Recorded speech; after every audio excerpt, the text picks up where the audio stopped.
Baik, kita sekarang kepada hikmahnya Ibn Athaillah Sakandari. Kita sudah sampai kepada hikmah yang ke-106. Nah,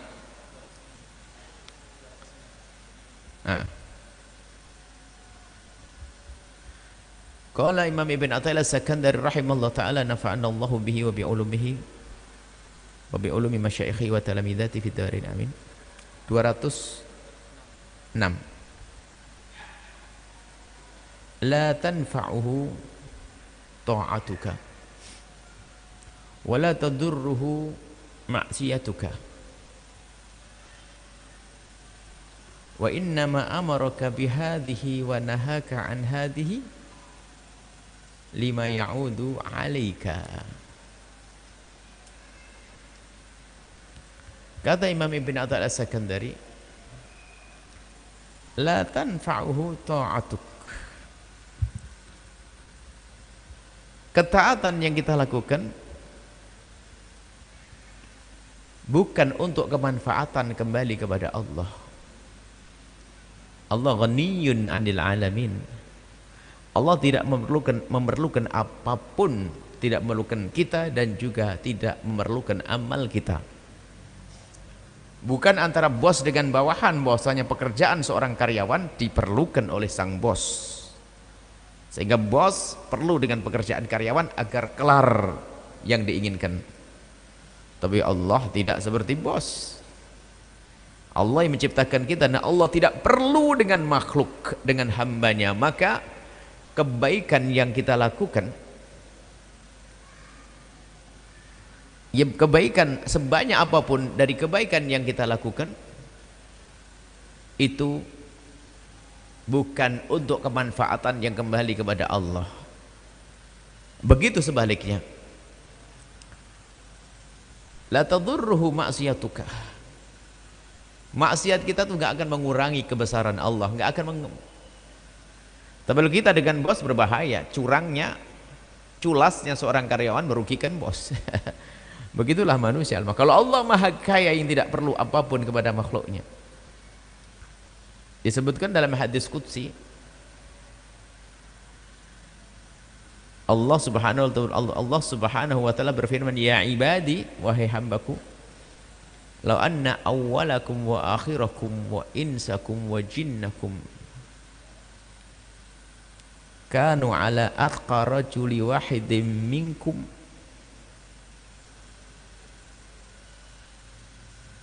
mazada, semua itu dzalika ala mulki syai'a. Jadi kalau seandainya, bayangkan semua orang yang dari dulu dan sekarang sampai akhir zaman ala atqa rajuli wahidin minkum, menjadi seperti orang yang paling bertakwa di antara kalian. Anggap saja begini, seandainya semua manusia mulai dari zaman Nabi Adam sampai akhir zaman baiknya itu seperti Nabi Muhammad. Kalau kita bicara tentang atqa rajulin, itu siapa sih orang yang paling bertakwa? Seandainya semua manusia itu seperti baginda Nabi Muhammad, mazada dzalika fi mulki syai'a, tidak akan menambahkan semuanya itu kepada keagungan kerajaanku, sebab kerajaan Allah sudah sangat agung, sudah agung-agung.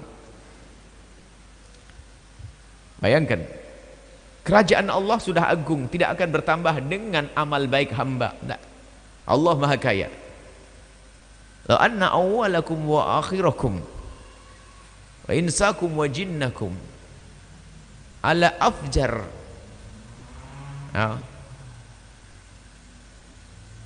rajuli wahidin minkum mana qasadhalika fi mulki syai'a. Kalau seandainya semua manusia itu menjadi orang paling jahatnya manusia, semuanya jahat kayak Abu Jahal, tidak akan mengurangi kerajaan Allah sedikit pun. Sebab kerajaan Allah agung-agung dan agung, tidak akan tambah dengan baiknya hamba, dan kerajaan Allah adalah agung-agung, tidak akan berkurang dengan kejahatan hamba. Artinya kebaikan kita tidak akan kembali kepada Allah. Lalu kembali ke siapa? Dijawab oleh Imam Ibn Athaillah Sakandari, wa innama amaraka bihadhihi wa nahaka an hadhihi, akan tapi Allah melarangmu dari hal ini, memerintahkanmu hal ini, semua itu adalah untuk lima ya'udu alaika, untuk hal yang kembali kepadamu. Baik, sekarang kita lihat begini, semua yang Allah berlakukan kepada hambanya, makna Allah berlakukan ini, ada yang Allah berlakukan tanpa harus ada ikhtiar kita. Semesta semuanya, terbit matahari dari timur, terus sirkulasi perjalanan matahari, rembulan, kemudian pergantian siang dan malam dan seterusnya, itu sudah jelas, itu demi kemaslahatan untuk manusia itu sendiri. Makanya di saat ada orang mulai merusak, mengganggu itu semuanya, ya akan rusak sendiri mereka. Ini sudah jelas. Tapi ada yang dengan ikhtiar kita. Nah, perilaku manusia semuanya ini, yang manusia punya akal, punya kemauan dan sebagainya. Nah, ini semuanya ini sebetulnya juga diatur oleh Allah. Harusnya patuh kepada Allah kalau ingin benar. Jadi semua yang terjadi ini yang Allah berlakukan, baik yang secara tanpa ikhtiar dari kita atau yang ikhtiar kita itu, maka akan menjadi maslahah baik kepada kita kalau sesuai dengan aturan Allah. Nah, yang jadi masalah adalah kita ini yang amal ikhtiari, yang kita bisa memilah dan memilih, kita bisa berkehendak dan tidak berkehendak. Dan ingat, kehendak Allah itu dari kita, kehendak kita dari Allah. Bahasa sederhana kami sampaikan adalah Allah memberikan kepadamu kehendak sehingga engkau berkehendak, sehingga kehendakmu ini harus bertanggung jawab. Manusia dengan kehendaknya ini, kalau Allah tidak menghendaki kita berkehendak, maka tidak akan kita berkehendak. Hingga kita pun kadang senang dengan sesuatu, tiba-tiba tidak senang karena Allah tidak menghendaki kita menyenangi sesuatu tersebut. Lihat, kalau sudah Allah tidak menghendaki, maka tidak akan terjadi kehendak manusia. Jadi sini harus paham bahasanya ada ikhtiar kita. Nah, ikhtiar kita ini baru akan benar kalau ikut rambu-rambu yang Allah tetapkan dong. Gambarannya begini, sebuah perusahaan mobil, mesin cuci, kulkas, produk yang beken, keren, produk unggulan, maka di situ setelah dijual itu pasti disertakan bersama barang tersebut ada buku panduan, ya, buku panduan. Maka seorang pembeli yang ingin menjalankan mesin tersebut dengan baik, gimana caranya? Yang ikuti buku panduan. Yang kita ikuti buku panduan yang dibuat oleh pabriknya atau buku panduan karangan kita kira-kira? Orang cerdas panduan yang buatnya. Jadi buku panduannya cara menyalakan begini, matikannya begini, listriknya harus begini dan sebagainya, nggak boleh kita ngarang. Coba kalau ngarang pasti listriknya 220 diganti 110 misalnya, atau sebaliknya, ya enggak? Atau kita ngatur sendiri, mobil tuh biasanya pakai bensin, enggak lah, aku hobi minum degan, saya kasih es degan, lah gila itu orang. Jadi agar mesin cuci atau kulkas atau apapun mobil agar benar, ikuti dong petunjuknya, cara menyalakan, cara menggunakan dan seterusnya. Kapan seseorang nggak mau nerima itu semuanya, cepat rusak itu, bahkan mungkin tidak jalan. Hal yang semacam ini orang cerdas yang ngerti tentang permobilan dan perkulkasan serta per mesin cucian pasti ngerti, nggak mau macam-macam.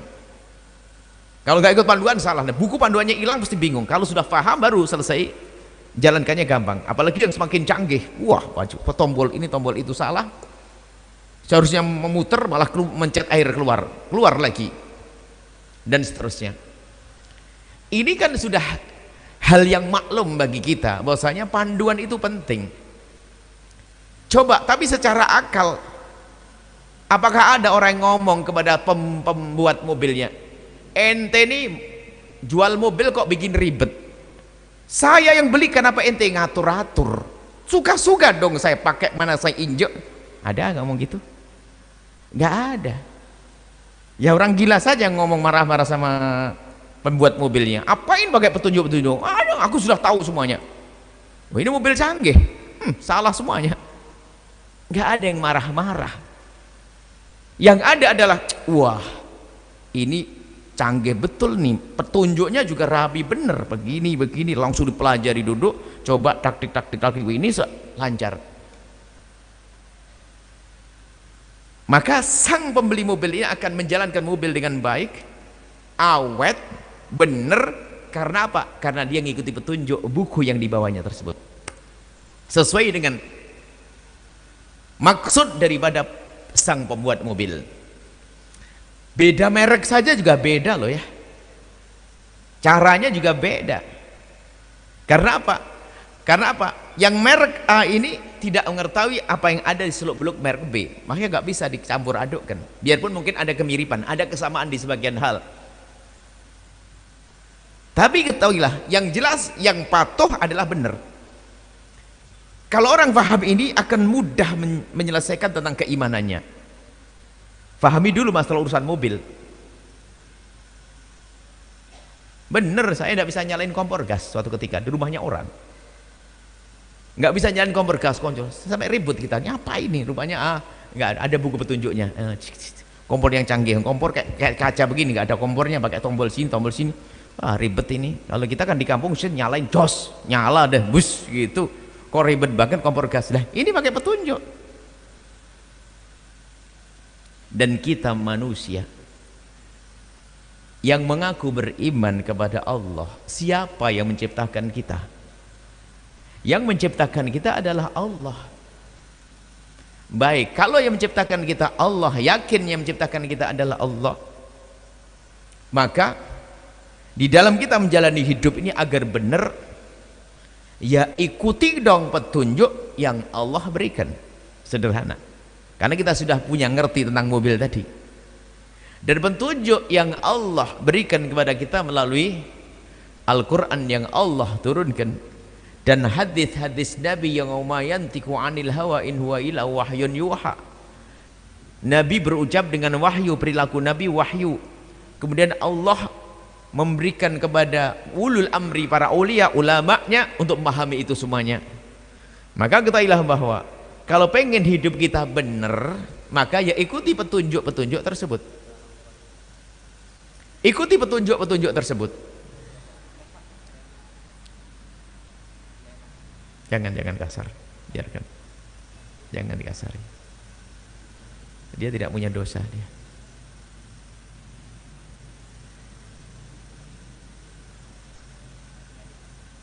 Orang yang perlu dikasih sayang, dia tidak punya dosa. Orang-orang semacam itu dia tidak punya dosa. Kita banyak dosa. Dia begitu tidak benci, tidak dendam, hanya asik saja. Dia begitu itu bukan karena dia dendam, benci. Kalau kita kan berbuat karena benci, naudzubillah, karena ngiri. Tapi orang itu bersih hati. Maka orang tuanya yang punya anak semacam itu tidak usah bersedih. Dia ahli surga yang berjalan di atas bumi. Dan hakikat dia tidak punya dosa. Kita ini banyak dosa. Kita lanjutkan. Semoga Allah mengampuni kita ini yang akalnya sehat ini, sehat. Sering punya pikiran yang aneh-aneh, perilaku yang aneh-aneh kita ini. Aneh-anehnya aneh-aneh. Dari dasar kebencian, dasar dengki dan sebagainya. Apa tadi? Sampai di mana kita lupa. Subhanallah. Enak kalau orang lupa itu nggak dosa, biarin saya lupa. Lupa kan diangkat. Baik, kita kembali. Jadi kita harus percaya dengan, tidak tahu nyambung tidak lupa saya tadi. Petunjuk Mas Muda. Dia ngomong apa tadi terakhir? Itu ngelamun juga. Baik. Subhanallah, terima kasih. Beliau ini punya faedah besar. Biar sadar kalau itu manusia, kita itu lemah, gitu aja sudah lupa kita kan ya. Mau sombongnya gitu aja sudah lupa kita. Alhamdulillah, biar sadar betul kalau itu manusia dengan kelemahannya, nggak usah lah. Baik. Jadi apa yang Allah yang menciptakan kita, maka Allah yang lebih tahu tentang kita. Sehingga apa yang Allah turunkan dari rambu-rambu itu adalah untuk kebaikan kita. Sehingga kalau ada perintah dari Allah untuk kita itu bukan untuk kepentingan Allah. Ketahuilah wahai hamba Allah, semua untuk kebaikan kita. Perintah kebaikan untuk kebaikan kita, bukan untuk Allah.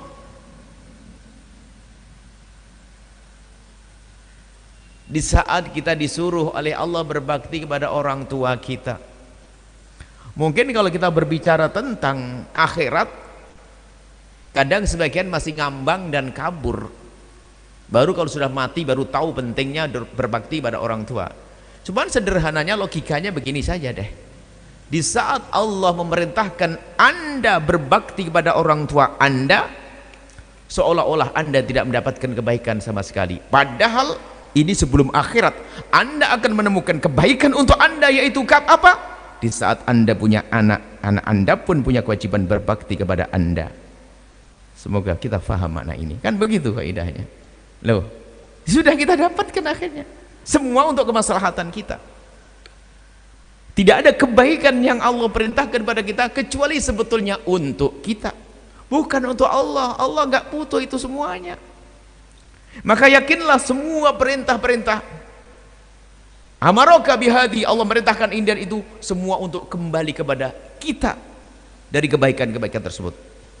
Apapun, puasa, haji, sholat, semuanya itu hakikatnya kembali kepada kita. Nah, bagi orang yang faham, makanya orang kalau pemahamannya itu atau keyakinannya sempit, menganggap hidup itu hanya hidup di dunia saja, ya nggak ada artinya ngapain puasa, ngapain juga sholat, nggak dapat duit, sebab bagi dia kehidupan hanya di dunia saja. Tapi kan kita punya cerita panjang nanti, dan kita yakini bahwa setelah kehidupan di dunia ini ada kehidupan nanti di alam barzah, ada lanjutan nanti akhirat. Nah, bekal saya di akhirat mana? Ya saat ini sholat. Nah, maka sadar, sholat yang aku lakukan saat ini adalah untuk kebaikanku nanti. Semuanya seperti itu akan. Kalau orang merenungi bahwa tidak ada perintah yang Allah perintahkan kepada kita kecuali sesungguhnya adalah untuk kebaikan kita. Sama kita disuruh berbuat baik kepada pasangan kita, sebetulnya pasangan kita pun juga akhirnya berbuat baik kepada kita. Ini di dunia kita sudah mendapatkan kebaikan. Makanya kalau seandainya manusia menjalankan perintah Allah semuanya itu aman, termasuk larangan. Orang kadang mandang sempit. Saya dilarang mencuri. Wah, ini pembatasan dong. Saya mengambil orang nggak boleh. Seolah-olah hanya dia saja yang diperintah. Padahal sesungguhnya perintah yang Allah, larangan yang Allah berlakukan untuk saya pribadi, ternyata juga berlaku kepada orang lain. Di saat saya dilarang mengambil miliknya orang, maka ketahuilah semua manusia pun juga dilarang mengambil milikku. Kan? Berarti milikku terjaga juga pada akhirnya. Dan begitu itu larangan ada manfaatnya. Jika kita dilarang jahil sama orang, dilarang menggunjing orang, sebetulnya adalah mereka juga agar tidak menggunjing kita. Kita dilarang memukul orang lain, sesungguhnya orang lain itu juga kita masuk di dalamnya. Kita dilarang mukul orang lain pun juga dilarang untuk mukul. Nah, kita termasuk orang yang tidak boleh dipukul. Nah, begitulah kisah larangan dan perintah itu semua kalau kita renungi akan kembali kepada kita. Nggak ada kembali kepada Allah. Allah tidak perlu itu semuanya. Maka jika semua dari kita itu patuh dengan rambu-rambu itu, apa yang terjadi dalam kehidupan ini? Seperti di surga biarpun kita belum masuk surga. Bagaimana seorang suami mengerti bahasanya, aku tidak boleh menyakiti istriku. Aku harus berbuat baik, aku harus menyenangkan istriku. Dia menjalankan perintah Allah untuk wa'ashiruhunna bil ma'ruf. Gaulilah wanita dengan cara yang bagus. Dan sang wanita pun juga faham makna yang serupa. Apa yang terjadi dalam rumah tangga? Saling menghormati, saling menghargai, saling mengerti, saling membantu, saling menghibur, saling memberi kesenangan. Loh, semuanya saling Nggak ada saling menyakiti. Karena apa? Menyakiti nggak boleh bagiku. Sehingga saling tidak menyakiti. Apa yang terjadi? Keindahan. Semua ini akan berlaku. Sehingga betul, tidak ada perintah yang Allah perintahkan kecuali untuk kebaikan yang kembali kepadamu, dan juga tidak ada larangan yang Allah larang kecuali kembali kebaikan kepadamu. Apapun larangan, tidak boleh minum minuman keras, tidak boleh pokoknya lakukan yang haram, itu semua adalah demi kebaikan yang kembali kepada kita. Dan kita harus yakin. Kenapa? Itu adalah sesuai dengan tadi petunjuk. Kita ingin jalani hidup kalau ingin benar sesuai dengan petunjuk. Kata ulama yang diambil dari hadis Nabi, dari Al-Quran, dari Allah yang menciptakan kita, menjalani hidup dengan rambu-rambu yang telah Allah tetapkan. Maka yang tidak menjalankan rambu-rambu dari Allah nggak bisa baik hidupnya. Mari kita merenungi semuanya itu. Bahkan semua, dan kita harus husnudzon ini. Terakhirnya adalah kita harus semuanya husnudzon bahwa semua hukum-hukum yang Allah berlakukan kepada hambanya adalah untuk kebaikan kita, baik kita faham atau tidak faham. Lah faham tidak faham itu sesuai dengan kekuatan akal kita. Anak kecil kalau suruh minum jamu jerit-jerit berani lari, mending dibuang jamunya karena belum ngerti bahasanya setelah minum jamu itu sehat. Tapi bapaknya yang berakal mencari jamu, beda. Maka kalau kita masih saja belum faham, berarti kita kayak anak kecil terus. Belum mengerti perintah Allah, belum mengerti ujian dari Allah, berarti kita seperti anak kecil. Suruh minum jamu lari,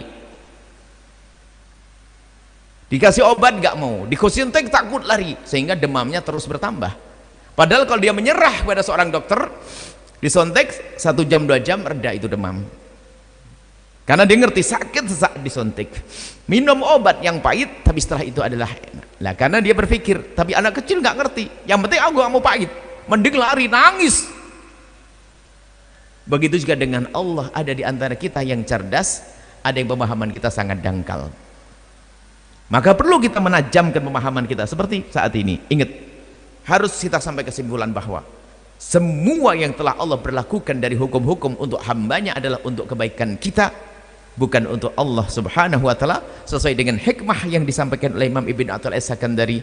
La tanfa'uhu ta'atuk, ketaatanmu tidak, bukan kembali kepada Allah kemanfaatannya. Wala tadurruhu maksiatuk, dan juga kemaksiatan seorang hamba, maksiat kita nggak akan mengurangi kebesaran Allah. Dan ketahuilah bahwasanya wa innama amaraka bihadihi wa nahaka an hadihi, sesungguhnya Allah memerintahkan kalian dengan ini perintah, melarang kalian dengan ini larangan. Lima ya'udu alaika, semuanya adalah untuk kebaikan untuk kalian.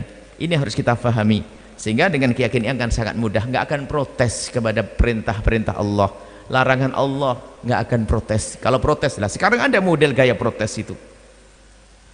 Gaya protes ini adalah karena jauh dari iman. Misalnya adalah isu tentang kesetaraan gender. Nggak tahu apa yang dimaksud kesetaraan gender. Dari dulu laki-laki dengan perempuan berbeda dengan fungsi yang berbeda-beda. Dari zaman Nabi Adam, perempuan melahirkan dari dulu, suami nyari nafkah, tenang-tenang saja. Mau diapain lagi? Misalnya suruh hamil laki-laki atau suruh apa, nggak perlu. Dalam Islam sudah tertata rapi. Mau mencoba merubah aturan-aturan ini nggak bisa ketemu, merepotkan. Sudah indah yang ada dalam Islam, nggak ada perendahan dalam Islam. Ini ada isu-isu menganggap Islam tidak adil karena kedangkalan otak. Saya tidak bicara pikiran, kalau pikiran agak sopan. Otak, kedangkalan otak dalam memahami Islam, menganggap Islam tidak adil dan sebagainya. Dia tidak faham. Islam sangat adil. Wanita mau diangkat-angkat, sudah tinggi.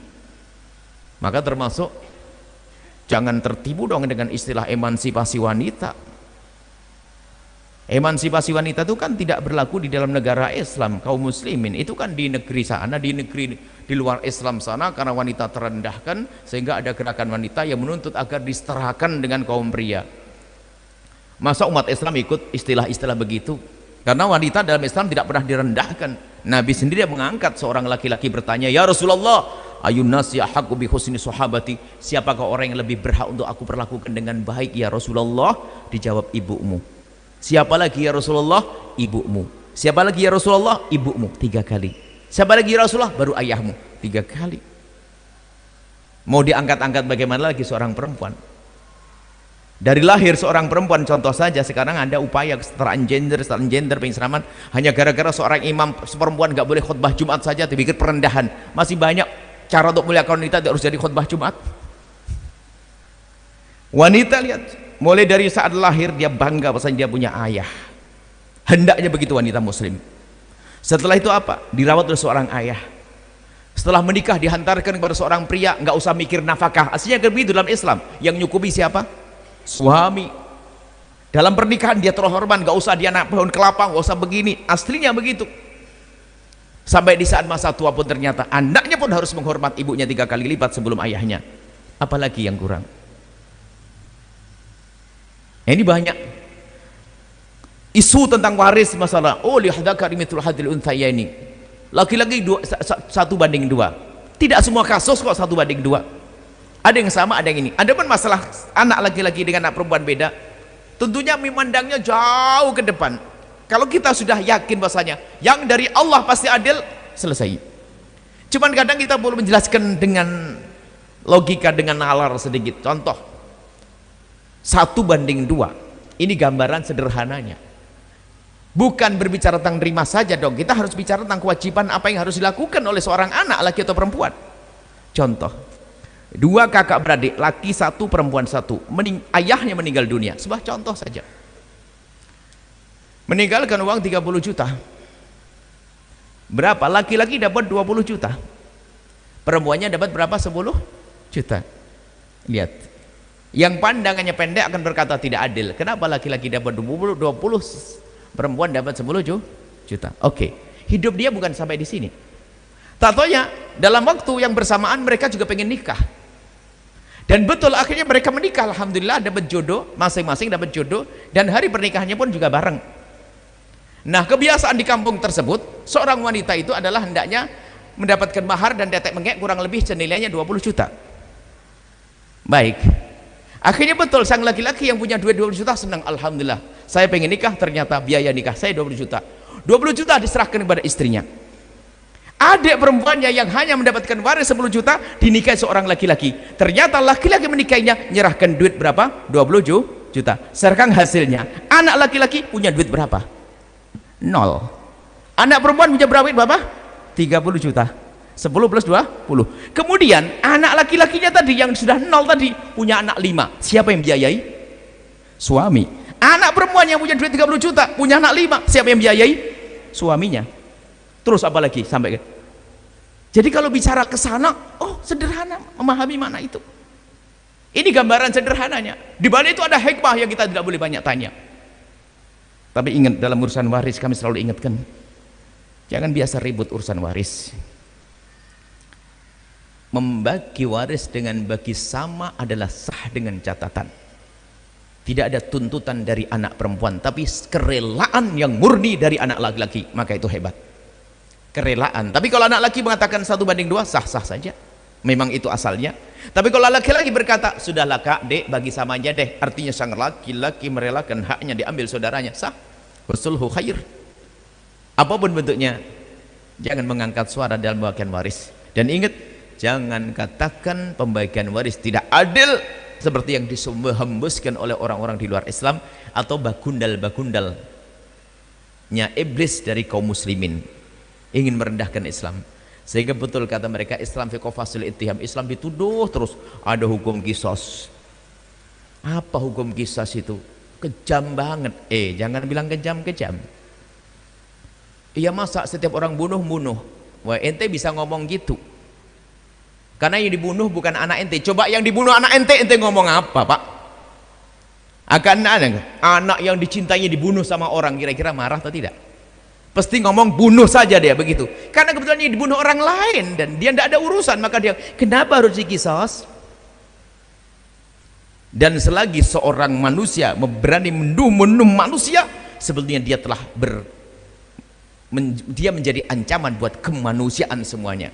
Sebab manusia itu sama. Selagi seseorang tidak menghargai 1 manusia, sangat mungkin dia tidak menghargai 1000 manusia, maka pantas dimusnahkan orang itu. Maka ada qisas, walakum fil qisasi hayatun. Apalagi coba pertanyakan semua permasalahan.